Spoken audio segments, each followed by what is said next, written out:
নমস্কার, Varma digital news চ্যানেলে আপনাদের সকলকে স্বাগত। 1994 সালের একটা মজার ঘটনা মনে পড়লো বলে আপনাদের কাছে শেয়ার করতে চলে এলাম।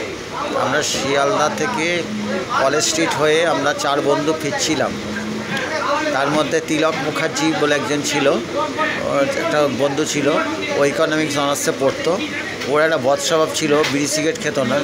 ও হচ্ছে নাকে নস্যি টানতো। তা জানলার পাশে এক দাদু বসেছিল, সে দাদু ওকে বলছে, বাবা এই যে নাকে নস্যি টানছো, তা নাকের ছিদ্রটা বড় হয়ে যাবে। ও কিচ্ছু বলেনি।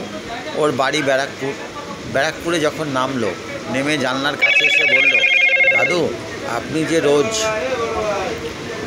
মলত্যাগ করেন